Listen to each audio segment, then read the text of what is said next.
session we saw, it was more like a Google. I was like Google, yeah, giving you a lot of informations. I think many of it you knew, and many maybe you did not know, it was new for you. So yeah, we'll move into the next session where I would like to take you to much deeper issues that creeps up because of why the answers, the answers to why and what and who, these things.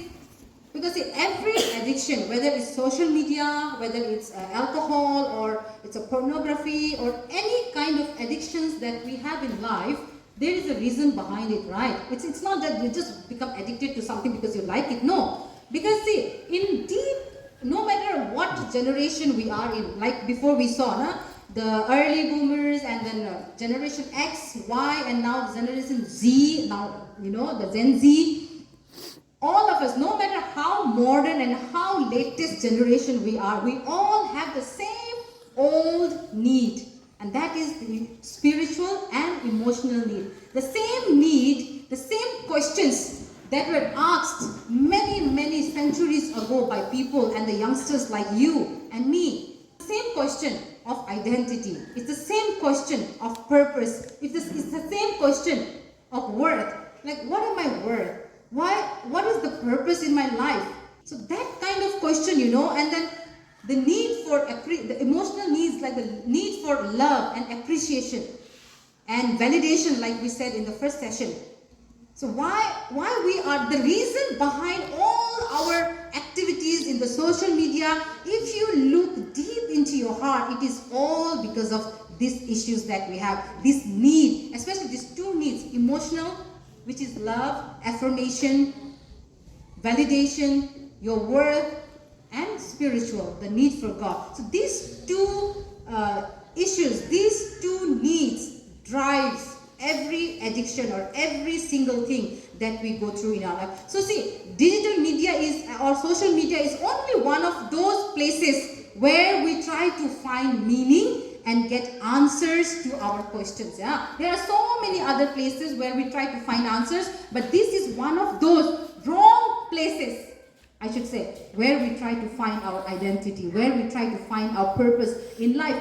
That's why no doubt that you will have depression, you will have mental illness, because that anchor that is holding you, that is not strong. That is itself is wrong. So like millennials and Gen Zs, like I said before, we and you are known as the most well-connected and well-informed and then well-educated generation so far.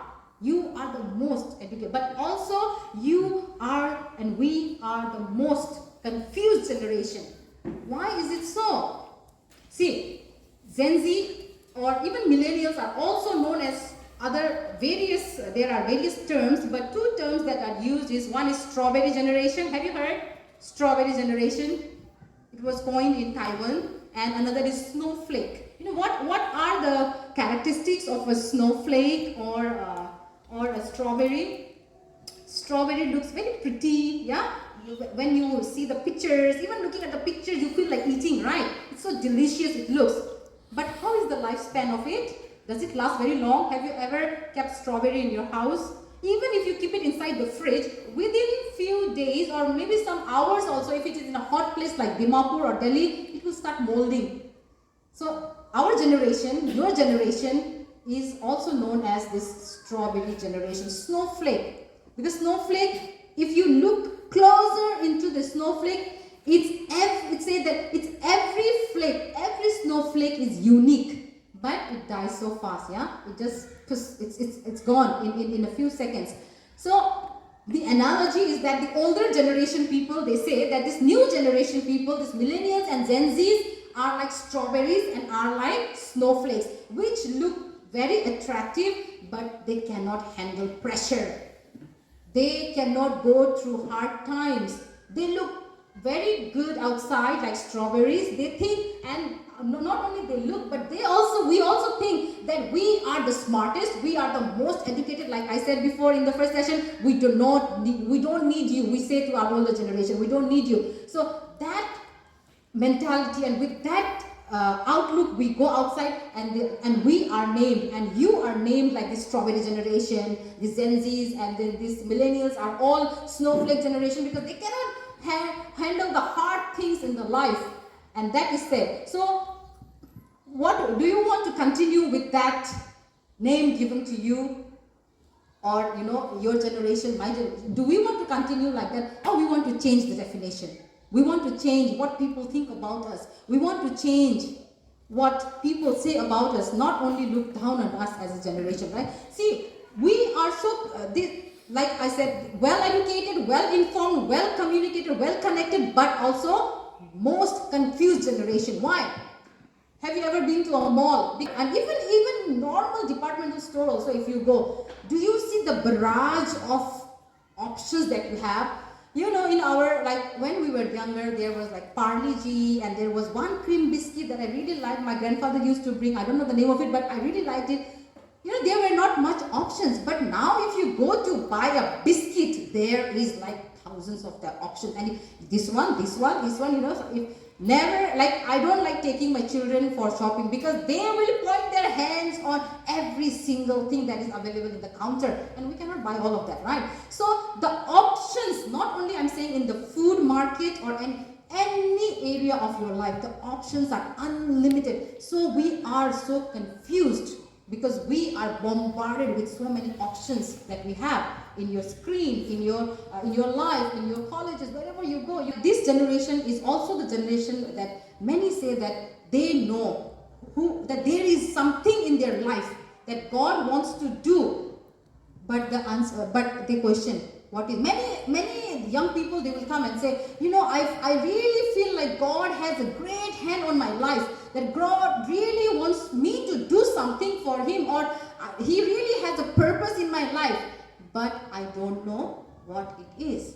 So that we end up there. Now, the young people, I think many of you also, you question, you must be thinking, yes, I have something in my life to do. God has, given this life for something, but I don't know what that is. And the answer, why do you feel like that? The answer is because you are distracted. Because we are distracted with so many things. So 1 Peter 5:8, I would like to see we will see a bunch of Bible verses in this session. So first is 1 Peter 5:8. What does it say? It says, be self-controlled and alert. 1 Peter 5:8, be self-controlled and alert. Your enemy, the devil, the enemy, who is the enemy? Who is the enemy? The devil. So remember, it's not social media, it's not digital media, it's not Facebook, Instagram. It is actually the devil who is working overtime. He's doing double shift, triple shift to distract you, and he prowls like a roaring lion looking for someone to devour. Have you ever watched National Geography or Discovery? If you have got time out of your social media or other OTT things that you watch, sometimes you should watch, and you should see lions, how they hunt, They are like after it and they do not let it go. So it's compared here, the devil is compared to a lion who is after its prey. So you and I are actually prey. He wants to devour, he wants to swallow us away by all these distractions that he has put in front of us. So he is working overtime, everything that, like, you move here, there is something that doesn't match with the Bible. Here is something that the pastor said not to do. Here is something that, I heard that in the youth camp that we should not do. So where do I go? So because the devil has put so many distractions in front of us that he is working overtime to distract you from from the presence of God and for what God has for you, because he doesn't want you to know, because he knows that we do not discover what we are, or we do not discover who we are in the presence of people, but we discover who we are in the presence of God. And this is known by the devil much better than us. Because he knows, if I can distract this person away from the Bible, away from God, away from church, away from the youth camps and all, then I have him. Because if he goes there, if he reads the Bible, if she continuously listens to sermons and the biblical teachings and doctrines, she will be away and she will know the purpose in her life. She will know what she is made for. He will know what his purpose is in life is. So that is what the devil, the enemy is after. So we need to be careful in that. And this, our culture is right now is like, it does not want us to see the revelation of God, what God has for us. So I want you all to ask few questions before taking any decisions in your life, especially since our topic is digital media, especially every time you are into your social media and all, I want you to ask few questions. So first is what, okay? What is your true purpose in life as a young adult or as a Christian believer? What will be your purpose in life? If you have Bible, you can turn with me. It's a long passage. We will read it together and I will read it here. This is the answer to the question of what is the true purpose of our life, okay, in our life. The first and foremost purpose. It's written here in Acts chapter 17, verses 24 to 28. Acts chapter 17, verses 24 to 28. The God who made the world and everything in it is the Lord of heaven and earth and does not live in the temples built by hands. And he is not served by human hands as if he needed anything, because he himself gives all men life and breath and everything else. From one man he made every nation of men that they should inhabit the whole earth. And I want you to mark this if you have Bible. He determined the times set for them. God has determined the time set. So if you sometimes complain, why did I, get born in this generation? Why am I Gen Z? Why am I millennial? Why I am not Gen Z, or why I am not millennial? Why I was not born in a better times, the olden days? So if you have that question, here is the answer. God has perfectly timed your birth. It says here that he determined the time. That means he has already determined what time you will be born, which generation you and I will be born. So never ask that question, why am I born? Because God wants you to be in this generation. Like in the beginning of the session, we said that, I said this is the end days and this is amazing times to live. Nobody ever in the history of humankind lived in this kind of information technology where so much development, so many options, so many things are there that are available for our disposal, So this time is determined. So it's God who determines your time, where you are born and when you are born. And next it says, it's so good. The exact place, it's not me I'm saying, okay, it's in the Bible. Please see, look, read your Bible. It says, he has determined the time set for them and the exact places where they should live. Have you ever questioned, why did I get born in this village or in Nagaland? Why I am not born in Korea? I will be, one of those K-drama person, or why was I not born in America? I would have got better opportunities. Why? Answer is here. Because God has the exact place for you to be born in. It's written already that God has determined where you should live. So we have a God who knows which time you will be born and where will you be placed. And 27, verse number 27, the true purpose of our life. God did this so that man would seek him, reach out for him, and find him, though he is not far away. For in him we live, we move, and have our being or existence. So what is the true purpose to this verse? Please write it down. Anytime you think you have like confusion in your life, what is the purpose in my life? The first and foremost purpose in your life is to find God, search for him, reach out to him and find him. It's not that God is very far away, because in the same Bible it says, draw near to me and I will draw near to you. So we need to take that step, right? So our purpose in our life is this, to seek God. Have you ever been seeking God? Have you ever reached out to God? Have you ever tried to find him? God, where are you? God, will you answer me? Because it says in verse 28, right, that we live in him, we move with him, and our whole existence is with him. So if our existence, our being is in God, how can that be filled with something else, like any gadget or any social media or anything else, girlfriends or boyfriends or alcohol or any addiction or anything that you long for? That will not be filled, because we all have, like in the beginning I said, an emotional and a spiritual need. So it makes an empty space in our life, in our heart, not the physical heart, but our heart, which can be filled only and only if you seek God, if you find him, and if you search for him. Only he can fill. And this is like, I'm not just talking something devotional, okay? This is like, I have experienced. I believe every person who is born again, if you have accepted Christ in your life, you will experience that, and you will testify that. You know, once I was called in a church to speak, and after I was done speaking, one young girl who was pursuing I think something to do with psychiatry, something, she wanted to be a doctor, but in the field of psychiatry, yeah. So she said, you know, sister, today I was so blessed, and she did not say that only I was blessed, she also told me the reasons. She was saying, for so many years, I have been trying so many things, like, you know, so she said that I have tried so many things.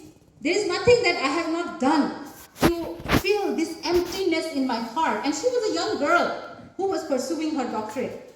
And she said, only today I got to know why I was feeling that way, why I was empty. Because I was not searching God.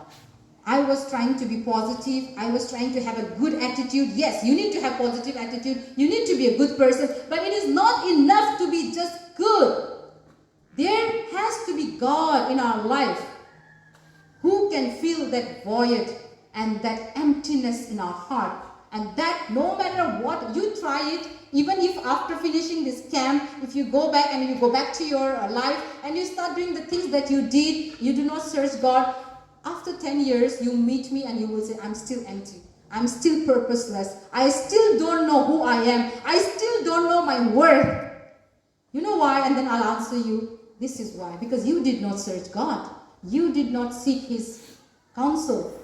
You did not try to find him, because Bible gives us this purpose in our life to do that. Now, from the what question, I would like us to go to who. So let me introduce to you this who. Who is this God that we talk about? Some of you must be, new Christians or new believers. Some of you must be you must have grown up in, like I am from a 4th generation Christian family. My great grandfather was the first Christian and the first pastor of Eastern Nepal. And like we take it for so granted, Jesus and God. So, but who is this God? I also, just because I was born in a Christian family, I did not become Christian. I did research. Is it true? Is Bible true? Is God true? Is Jesus God? And I found every time I end up to the answer, yes, he is. He is true. He is relatable. He is lovable. He cares for me. So I want you to be introduced to this God. Who is this God we always talk about? Who is he? Isaiah 40 verse 15. Isaiah 40 verse 15, it says, now we will talk about this God. Okay, who is this God we serve? Surely the nations are like drop in a bucket. They are regarded as a dust on the scales. Islands are like fine dust. Who is this God? Nations. All the nations you think. There are, I think, 195 nations right now in the world. And if you count some small nations who claim to be nations, then maybe to more than 200 something. All these nations, God says he considers them, and they are like a drop in a bucket. Just imagine. America, nothing, a drop. India, nothing, a drop. Korea, a drop. Russia, drop. All the Islamic countries, drop in a bucket. That's what God said. God says. And they are regarded as dust. Islands are like fine dust. Islands, can you see? Have you ever seen islands? Maybe not in reality. We have seen in movies islands, big islands. Yeah, Hawaii Island. All these big islands or small islands. All these islands are like dust. Have you ever seen like flour, this maida, atta, like that dust? Sand, it's just like that. So, and in verse 17 it says, before him all the nations are as nothing, they are regarded as worthless and less than nothing. So all the world leaders who have lived so far, like Hitler, Mussolini, or maybe Donald Trump or Mahatma Gandhi, whoever you name, they are nothing in front of God. Because they came, they went, they all became dust. And verse 12 it says, who has measured the waters in the hollow of his hand? Can you all make a hollow with your hand? What is a hollow? Hollow of a hand. So this God we serve, he holds the water of all the entire earth. How much water do we have? I have done the calculation and brought you for it. If we measure all the water, oceans and rivers and lakes, the water amounts to 326 quintillion gallon of water. That means 326 in plus 18 zeros at the back. That much gallon of water will have the whole earth. But what does the Bible say? Our God holds it like this in his hand. In the hollow of his hand, he can measure the water. And the verse 12 again it says, with the breadth of his hand marked off the heavens. The heavens, galaxy, universe. If you are a fan of Star Trek or anything sci-fi, you must have been very fascinated seeing the new planets. And I like seeing, I wish I can go to the Mars. I wish I can go to moon. I can discover these new planets. You also must have heard. So all these things. So if we see our nearest star to the earth, it's sun, yeah? And sun, do you think that it's the biggest star in the galaxy? No, it is just one of the stars, which is not even the biggest star, okay? And the sun is so big, you know how many earths can fit into it? 960,000 earth. Imagine, a big, like a ball, maybe a football ball, and you have a small, maybe a marble, small marble which children play. So you compare with football and a marble, and that small marble is earth, and that marble you can fit how many? 960,000 earth you can fit in the sun. And that is only one of the stars in the galaxy. And the sun, like sun, there are thousands and millions. And our sun and our earth, we are in this Milky Way. You all know science, right? Our galaxy is called what? Milky Way. So our galaxy, earth, sun, and there are thousands of stars like sun, bigger than sun. And we have this Milky Way. And there are billions of galaxies like Milky Way. That big the universe is. And if we think we can never reach there, right? But God says, in this galaxy, what does he do? He does like this. And he can measure from one corner of this universe to the other corner of the universe. Just imagine how big the God is. So he does like this, one span. And this is universe for him. God can measure the whole universe with the span of his hand. Psalm 33:6 says that God breathes stars. He is a star-breathing God. And he calls those stars by name. He calls those stars by name, and he says he do not forget, leave even one star. And we have this big, very big God. But the same God is also a personal and a good God. I would like to tell you, this huge God we serve, this big God who created this universe and earth and stars, who breathes stars, he loves you and He cares for you, and that God is personal. Because see, Isaiah 41:10, this we were reading in Isaiah 40, where God does this to the universe. He measures the universe with His span. What He says about you. In Isaiah 41:10, it says, "So do not fear, for I am with you. Do not be dismayed. I am your God. I will strengthen you. I will help you. I will uphold you with my righteous right hand." The God, that big God who does this to the universe, He does this to you. Amen? That big God. So He is not only big God, He is personal, and He is a good God, because that same God who does one, who can measure the universe with His one span, He holds you. I'm not talking about all the other people, the 8 billion people on the earth. I'm talking about you. He holds you. He's saying, don't be afraid. Don't be dismayed, because I will hold you with my righteous right hand. The same hand which touches the universe, it touches you also. It touches me. And He says, you are mine. Question number 3. Whose are we?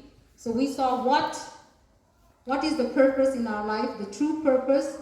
We saw who is that purpose for, or who is that God that we serve, that we need to seek. And the last question is whose we are. Because see, as I said in the first session, that many of us, especially girls, I would like to talk here, that we are always searching for love. We are always searching for affection. We are always searching for validation. That somebody will say, you are beautiful. Somebody will say, you are worth it. Somebody will say, yes, you can do it. And boys, it's not less for you. Maybe you need the voice who will say that you belong to me. I have a purpose for you. You are the man that I have made. And that validation can come only from one person. It will not come from the people if you are searching. You are searching in the wrong places, as we discussed before. Marty Goetz, he's a Messianic Jew. He's a Jewish person. If you know the history of Israel, Jewish people. But he is Messianic, meaning he believes in Jesus. Many of the Jews do not believe in Jesus yet as their Messiah. But he is a musician and a singer, great singer. I really like, because he sings very biblical the songs, and all the songs are based on Bible. And then what he says, and he sings to big audiences. Okay, what he said I really like. He said, I have had many audiences, but I sing for one audience. That is God. I want you all to think and then let it seep in. We can have lot of audiences, lot of followers, lot of people who say they like us, but we need to stand for the audience of one. That is God. And if we realize that, and after you realize that you are standing for the audience of one, if you are standing for the affirmation and validation from that one God, then everything you do will change from there. Once you know whose you are, once you know whom you belong to, every area of our life will change from there. Everything that you do, because you will stop comparing your life with others. You will stop coveting, getting jealous from other people's life. If you know that you are not standing for the validation of people, you are not standing for more followers or likes, but you are standing for the approval of only one person, and that is God. And He says that I know you by my name. Bible says that He has written His name, our name in His palm, that He knows us by name, that He has knit us when we were still in mother's womb. We are precious to Him. And when Jesus said that, I will leave 99 and I will go and find that one lamb who is lost. So if you are lost, and if you are the only person on the earth, He will still come to you. That much He loves you. That much He loves me. So if you understand that we do not stand for the opinion of people, but we stand for the audience of that one God, then every single decision in your life will change. What you watch will change. Only after you have this renewal of mind, which your this theme is this time, and your heart, and you open your heart to God, then changes will start. Nobody has to tell you anything then. More I know God, I want to know Him more again. So every time my prayer is that, I want to know you more, God. I want to know you more. So that my decisions, temptations, yes, it will be always there. But are you asking God to come into your heart and fill that void so that you don't have to go to the wrong places? You don't seek for affirmation from the wrong places. And only if God comes in your heart, He can fill you there. We live as in this amazing time, in this advanced time, and this media has become a gift and a curse for us. During this pandemic time, there were surveys done, and there were two things that came up that had explosion or a surge in this digital area. One, the first was the rise in online streaming. The businesses that stream online video, this pornography and video game. And you know what was the other surge, other hype? Search for the online Bible, search for the online church. So there were these two group of people going side by side. One was searching pornography, one was searching the gaming site, going towards the destruction, eternal destruction. And there was a group who was searching for God, who was searching for the churches to attend to, because there was no physical church that time during Corona time. So I would like to challenge you, what side you want to be, because Bible says choose life, choose me, choose God. So you want to choose that life or that decisions in your life that will lead you to you eternally, ultimately to the eternal damnation, or you want to choose the decision or the things, the path that will lead you to the eternal life, which is with this God that we talked about. So I would like to leave you with this video. I would like you to look at it, think about it, and then after that I will end up with a prayer. It's called Falling Plates. It's available on YouTube also. I don't know if any of you have watched it. Watch it prayerfully, and if it speaks to you, listen to God, what He says to you. Is God, and He died for your sin. He wants you to commit His life so that He can give you eternal relationship with Him. Because like we read in the beginning, it's all, our existence, our being is all in Him. So apart from Him, you and I cannot exist. Nobody can fill that void in your heart and my heart, which only Jesus can fill. So can I ask all of you to stand, and then I will pray a blessing over all of you.